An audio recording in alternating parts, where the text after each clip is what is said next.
예수께서 거기를 떠나서 고향으로 가시니 제자들도 따르니라. 안식일이 되어 회당에서 가르치시니 많은 사람이 듣고 놀라 이르되 이 사람이 어디서 이런 것을 얻었느냐? 이 사람이 받은 지혜와 그 손으로 이루어지는 이런 권능이 어찌 됨이냐? 이 사람이 마리아의 아들 목수가 아니냐? 야고보와 요셉과 유다와 시몬의 형제가 아니냐? 그 누이들이 우리와 함께 여기 있지 아니하냐 하고 예수를 배척한지라. 예수께서 그들에게 이르시되 선지자가 자기 고향과 자기 친척과 자기 집 외에서는 존경을 받지 못함이 없느니라 하시니 거기서는 아무 권능도 행하실 수 없어 다만 소수의 병자에게 안수하여 고치실 뿐이었고 그들이 믿지 않음을 이상히 여기셨더라. 이에 모든 촌에 두루 다니시며 가르치시더라. 12 제자를 부르사 둘씩 보내시며 더러운 귀신을 제어하는 권능을 주시고 명하시되 여행을 위하여 집하기 외에는 양식이나 배낭이나 전대의 돈이나 아무것도 가지지 말며 신만 신고 두 벌 옷도 입지 말라 하시고 또 이르시되 어디서든지 누구의 집에 들어가거든 그곳을 떠나기까지 거기 유하라. 어느 곳에서든지 너희를 영접하지 아니하고 너희 말을 듣지도 아니하거든 거기서 나갈 때에 발 아래 먼지를 떨어버려 그들에게 증거를 삼으라 하시니 제자들이 나가서 회개하라 전파하고 많은 귀신을 쫓아내며 많은 병자에게 기름을 발라 고치더라. 아멘. 하나님의 크신 은혜가 2월을 시작하며 그 첫 시간을 하나님 앞에 드리며 예배하는 저와 여러분의 삶에 그 은혜가 가득가득 채워지는 복과 은혜의 주인공이 될 수 있길 주님의 이름으로 축원합니다. 지난주일 말씀을 드렸던 것처럼 그리고 오늘 제가 기도했던 것처럼 절대 내 남은 시간을 드리는 것이 아니라 특별히 구별된 시간을 하나님 앞에 드리고 먼저 드리고 그리고 내게 있는 것을 구별하여 준비하여 하나님 앞에 드리고 내 기쁨을 위하여 하나님 나라의 일을 하는 것이 아니라 하나님의 기쁨이 되기 위해 헌신하고 섬기고 봉사하는 삶의 예배자, 하나님이 그렇게 애타게 찾으시는 그 한 사람의 진짜 예배자, 저와 여러분이 될 수 있기를 주님의 이름으로 축원합니다. 그래서 그 마음을 같이하여 성전에 모이기를 힘쓰 그리고 그 모습을 주님이 기뻐하셔서 든든히 세워가는 교회, 힘을 주는 교회, 회복과 변화를 이루어가는 교회, 그 교회를 만드는 그 일에 쓰임받는 저와 여러분이 될 수 있기를 주님의 이름으로 축원합니다. 할렐루야. 2024년은 무엇보다 우리가 함께라는 이 마음을 같이 해서 함께 웃고 함께 울고 함께 전진하는 교회를 만들기 위해 보다 더 힘쓰고 보다 더 노력하는 하나님이 우리의 마음을 움직이셔서 성령께서 역사하심으로 말미암아 그 놀라운 기적을 이루어가는 올 한 해 그리고 그것을 준비하는 2월 한 달 될 수 있길 주님의 이름으로 축원합니다. 할렐루야. 자, 오늘 본문의 말씀은 예수 그리스도의 배척 그리고 배척당하는 그리스도인들에 대한 주님 말씀을 우리가 함께 생각해 보려고 합니다. 하나님의 말씀이 내 삶에서 열매 맺기 위해선 무엇이 가장 중요할까요? 살아 역사하시는 말씀이 내게 반응하여서 내 안에서 풍성한 말씀의 열매를 거두기 위해선 가장 먼저 우선적으로 전제되어야 할 것이 무엇일까요? 그 말씀을 받아들이는 내 마음의 상태여야 합니다. 우리가 지난 시간 살펴보았던 것처럼 씨 뿌리는 자의 비유를 통해서 길밭, 돌밭, 가시밭 그 같은 내 마음의 맛이라면 그 씨가 떨어져서 들어가지도 못하고 자라나지도 못하는 그런 마음의 밭이 되어진다면 열매를 맺을 수가 없는 거죠. 하지만 내 마음이 100배나 60배나 30배나의 열매를 거둘 수 있는 좋은 옥토로 준비되어 있는 마음의 밭이라면, 하나님의 씨가, 말씀의 씨가 내 마음의 밭에 떨어지자마자 그때부터 그 말씀의 역사는 내 안에서 일어나게 되어지는 거죠. 자라나고 열매 맺어 풍성한 열매를 거두는 그 주인공이 되는 삶을 사는 겁니다. 오늘 주님이 당신의 고향을 방문하셨을 때 그곳 사람들의 마음의 밭은 척박했습니다. 길가와 같았고 돌밭과 같았고 가시덤불과 같았습니다. 예수님이 제자들과 함께 고향을 방문하셨습니다. 그리고 안식일에 회당에서 늘 하셨던 것처럼 말씀을 가르치셨습니다. 많은 사람들이 그 가르치심에 놀랐지요. 희이하게 여겼지요. 그러면서 뭐라고 말했던가요? 그들이 놀라 이르되 이 사람이 어디서 이런 것을 얻었느냐? 이 사람이 받은 지혜와 그 손으로 이루어진 이런 권능이 어찌 됩니까? 주님의 말씀하심과 주님의 행하심을 보고 들었던 그들이 오늘 안식일의 회당에서 가르치는 그 주님의 모습과 그 말씀을 듣고 그들이 이렇게 말하는 거죠. 놀랍다. 어떻게 이런 것을 저 사람이 얻었느냐? 저가 받은 지혜와 그 손으로 이루어지는 이런 권능이 어떻게 되냐? 그들은 지금까지 한 번도 보지 못했고 듣지 못했던 일을, 그것을 가르치고 그것을 보이시는 예수님을 보고 이런 반응을 나타낸 거예요. 자, 말씀의 씨가 그들의 마음의 밭에 뿌려지기 시작하는 거예요. 말씀의 씨가 뿌려져서 그 말씀이 자라나 열매 맺기 위해선 마음의 밭이 어떤 밭이어야 하는데? 좁은 밭, 옥토여야 하는. 지금 이 말씀이 뿌려진 그들의 밭의 상태는 어땠습니까? 척박했죠. 놀라기는 놀랐죠. 기이하게 여겼죠. 그러면 그 말씀의 씨가 내게 뿌려진 그 상태에서 그 말씀에 대한 나의 믿음의 반응이 놀랍다, 기이하다. 그러면 그 다음 반응은요, 그 말씀의 씨에 물을 주고 양분을 더하여 주고 햇빛도 잘 들어오게 하고 여기저기 잡초들을 다 뽑아주는 기경의 작업이 필요한 겁니다. 자라날 수 있도록. 근데 그 기경의 작업도 없고 마음의 밭이 좋은 밭도 되어지지 못하니까 어떤 반응이 나오나요? 자, 우리 3절의 말씀을 보죠. 다 같이 읽어봅니다. 이 사람이 마리아의 아들 목수가 아니냐? 야고보와 요셉과 유다와 시몬의 형제가 아니냐? 그 누이들이 우리와 함께 여기 있지 아니하냐 하고 예수를 배척한지라 하며 뭐해버립니까? 그 씨를 다시 되돌려버려요. 그 씨 필요 없다고 다시 내던져버리는 거예요. 그렇게 행했던 그 근본적인 이유가 뭡니까? 놀랍긴 놀랍네, 기이하긴 기이한데, 저가 가지고 있는 그 놀라운 권능들이 그렇게 놀라웠긴 한데, 가만히 보니까 내가 아는 사람이야.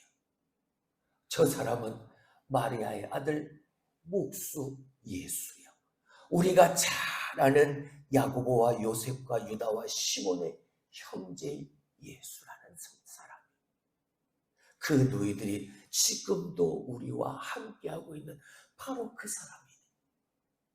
그러면서 예수를 뭐했다? 배척했다. 자, 지금 이 예수 그리스도의 말씀하심과 예수 그리스도의 행하시는 놀라운 기적을 보고도 그 예수 그리스도를 온전히 받아들이지 못하는 근본적 이유가 무엇이었습니까? 내가 잘 알고 있다는 거였죠. 내게는 너무나 익숙해진 바로 그것 때문이었습니다. 익숙함이 쳐놓은 덫에 사람들은 걸려버린 거예요. 내가 잘 알고 있어. 내가 저 사람이 누군지 너무나도 잘 알아. 저 사람은 마리아의 아들 목수 예수에 불과해. 우리가 잘 알고 있는 야고보와 요셉과 유다와 시몬의 형제고 그 너희들이 오늘도 우리와 함께 살고 있는 바로 그 사람이야. 내게 너무나도 익숙한 그것이 쳐놓은 덫에 걸려. 그 익숙함이 쳐놓은 덫에 내가 덜컥 걸려버리고 예수님이 그리스도로, 예수님이 메시아로 보이지를 않는 것. 그들은 예수님의 가르치심과 그리고 그 가르치심에 대한 놀라움, 그들은 거기까지였습니다. 그들이 보일 수 있는 반응은 거기까지였습니다. 내 익숙함에 눌려있고 내 익숙함에 걸려있고 내 익숙함에 갇혀있는 나로서 보일 수 있는 반응은 거기까지. 그래, 대단하네, 놀랍네, 기이하네, 다 그 이상을 넘어서지를 못한다.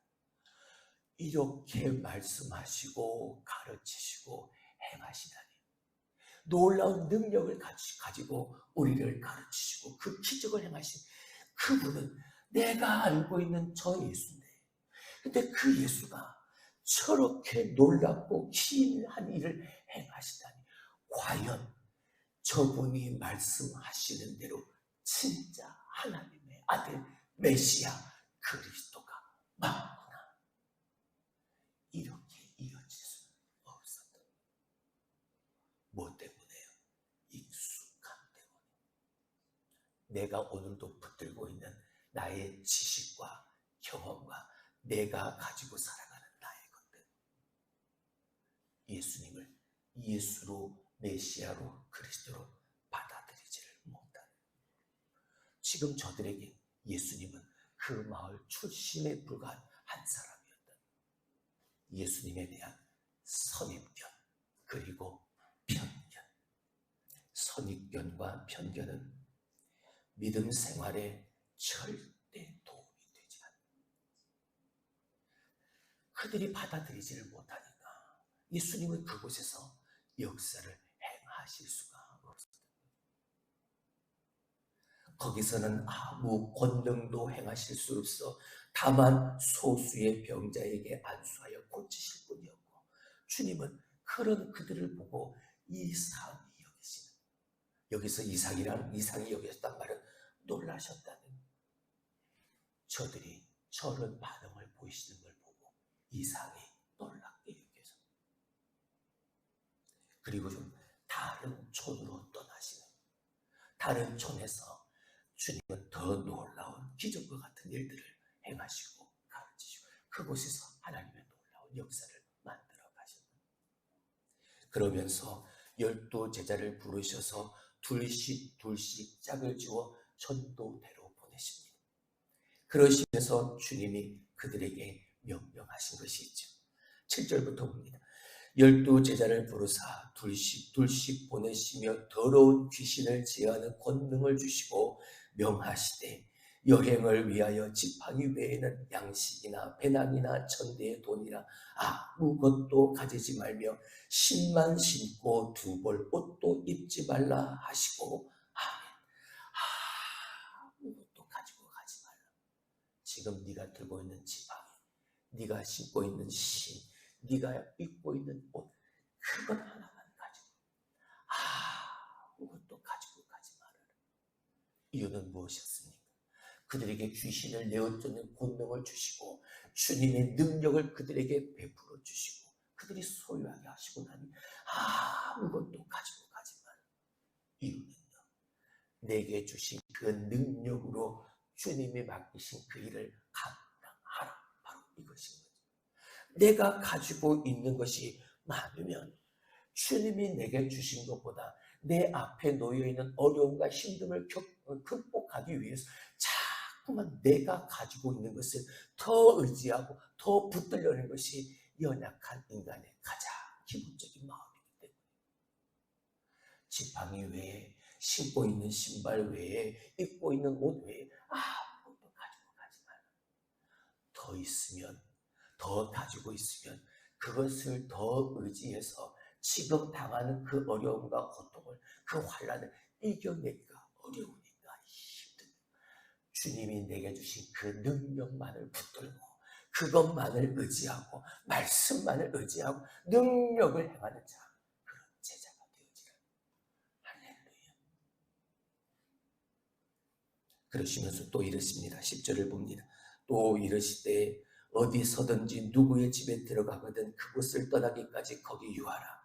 어느 곳에서든지 너희를 영접하지 아니하고 너희 말을 듣지도 아니하거든 거기서 나갈 때에 발 아래 먼지를 떨어버려 그들에게 증거를 삼으라 하시니 아멘. 가서 전하. 주님이 내게 주신 그 능력, 귀신을 쫓아내는 그 능력을 가지고 가서 전하. 그래서 누구든지 너희를 받아들이면, 제자들을 받아들이는 것이 아니라 그 제자들이 전하는 그 말씀을 받아들이는 거죠. 그래서 그 제자들을 자기 집으로 모시고, 누구든지 너희를 받아들이면 그 집에서 머물라. 그러나 너희를 받아들이지 않는, 영접하지 아니하고 너희의 말도 듣지 아니하거든. 영접과 듣는 것은 같이 가는, 내가 듣고서 내가 그 들은 말씀에 따라 내 마음의 문을 열어 모셔드리는 영접은, 들음과 영접은 따로 갈 수가, 듣고 모셔드리는. 오늘 보시죠. 너희가 전하는 그 말을 뭐하지 않으니까, 듣지 않으니까 너희를 집으로 모셔드리지, 너희를 부르지, 영접하지를 않아. 걱정하지 마라. 두려워하지 마라. 그냥 너희를 영접하지 않으면 너희 발에 붙어있는 먼지를 떨어내듯 그냥 떨어버려라. 그리고 그것을 그들로부터 뭐로 삼게? 증거로 삼게. 듣지 않아 영접하지 못한 그 일에 대한 증거로, 그 삶을 그 증거로 삼. 너희는 너희 발에 붙어있는 먼지를 떨어버리듯 그것을 떨어버리라. 그것 때문에 시험 들지 말고, 그것 때문에 어려움을 당하지 말고. 말씀을 전하는 사람은 사람을 의지해서는, 내가 가지고 있는 것을 의지해서는, 전하는 자는 하나님만 의지하면 돼. 뭘 전하기 때문인가? 그분의 말씀을 전하기 때문에 그분만 의지하면 돼. 어떤 외부의 도움, 사람의 도움, 환경의 도움을 의지하면 상황 따라 낙심할 수밖에 없습니다. 상황 따라, 사람 따라 실망할 수밖에 없습니다. 전하는 자는, 예수를 전하는 자는, 말씀을 전하는 자는 하나님만 붙들면 됩니다. 하나님만 의지할 수밖에 없는데, 그때가 내 믿음이 자라날 수 있는 소중한 기회가 돼요. 내 관점에서 바라볼 때는 영접하지도 않고 듣지도 않으니까 어려움이죠. 힘들 수 있죠. 그건 내 관점이에요. 근데 하나님의 관점은 괜찮아. 듣지 않고 영접하지 않으면 그냥 떨어버려. 전하는 자는 전하기만 하면 돼. 듣게 하시고 역사하시는 분은 사람 안에, 예수 믿는 자들 안에 거하시는 성령의 역사하심이니까. 믿지 않는 자들의 마음을 움직이는 건 성령의 역사하심이니까 하나님한테 다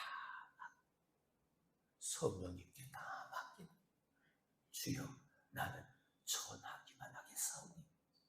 저들의 마음을 움직이는 하나님이 일하시옵소서. 왜? 그건 내 일이 아니죠. 우리는 뿌리기만 하면 돼. 내가 뿌린 그 말씀의 씨가, 그 말씀의 씨를 듣고 영접하는 자는 반드시 하나님이 거두게 하시는 거예요. 비록 우리 교회가 아니래도 그 말씀을 듣고 영접하는 자는 반드시 어느 교회라도 하나님의 말씀을 듣는 그 자리에 나갈 수밖에 없는 삶으로 하나님은 인도하실 테니 걱정하지 마라. 듣지 않고 영접하지 않고 그냥 네 발에 있는 먼지를 털어버려라.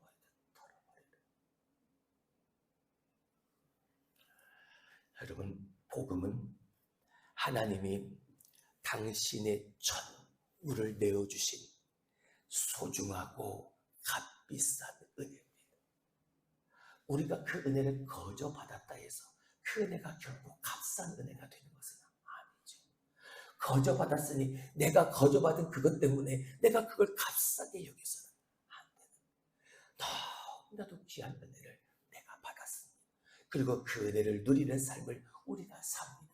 근데 거기까지가 아니라 그 은혜를 전하는 여기까지 갈 수 있어야 합니다. 할렐루야. 이게 예수 믿는 자의 삶의 모습인 겁니다.